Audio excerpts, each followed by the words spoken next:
Indonesia tidak menyebut invasi dan Rusia dalam merespon serangan militer. Mengapa?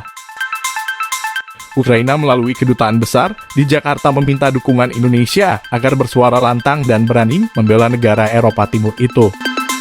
Pengamat hubungan internasional mengatakan kehati-hatian Indonesia terkait antara lain karena banyaknya konsesi investasi Rusia di Indonesia serta kepemimpinan Indonesia di G20. Tetapi Kementerian Luar Negeri mengatakan sikap Indonesia sudah tegas tanpa harus menyinggung salah satu pihak. Sejak serangan Rusia yang diluncurkan pada 24 Februari 2022 lalu, Indonesia tidak secara gamblang menyinggung nama Rusia sebagai pihak yang menginvasi Ukraina. Dalam dua kesempatan, Presiden Joko Widodo tidak menyebut nama Rusia saat membahas perang Ukraina. Menteri Luar Negeri Retno Marsudi juga dalam keterangan persnya lebih menekankan pada proses evakuasi WNI, deeskalasi dan masalah kemanusiaan di Ukraina, dan tidak menggunakan kata serangan militer atau invasi Rusia.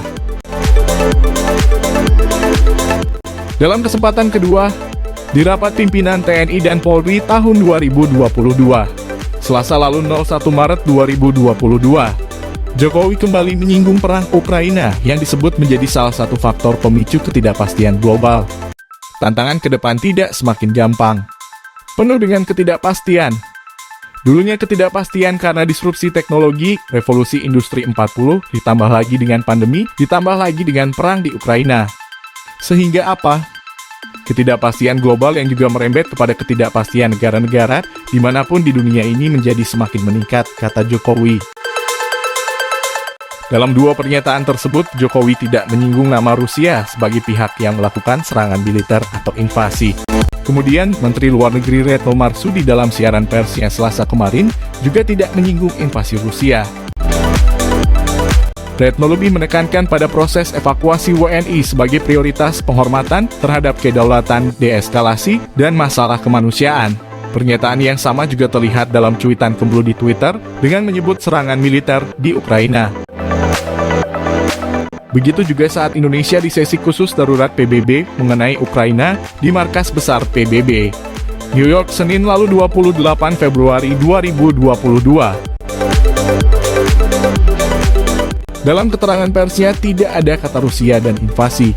Wakil tetap RI untuk Perserikatan Bangsa-Bangsa, PBB, di New York, Duta Besar Armanata Nasir, lebih menekankan pada kepentingan kemanusiaan di krisis Ukraina.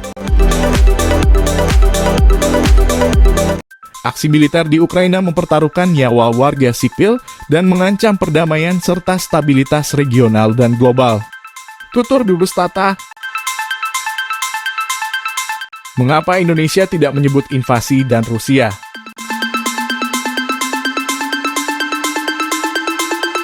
Guru Besar Hubungan Internasional dari Universitas Pelita Harapan, Alexius Jemadu, mengatakan sikap Indonesia yang tidak menyebut Rusia dan invasi menunjukkan sikap kehati-hatian, yang bahkan cenderung gamang. Sikap Indonesia ini berbeda ketika merespon konflik Israel-Palestina, di mana Indonesia dengan tegas mengutuk dan tidak menjalin hubungan diplomatik dengan Israel. Indonesia tidak ingin memberi kesan memihak dalam pertarungan sisa-sisa dari Perang Dingin antara Amerika Serikat dan Uni Soviet. Yang sekarang NATO, Ukraina dengan Rusia. Ini pertarungan antara negara besar dan kita tidak ingin memihak, kata Alexius.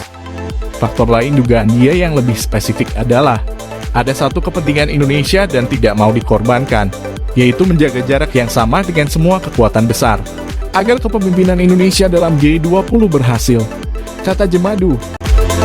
Ukraina minta suara lantang Indonesia dan sejarah masa lalu.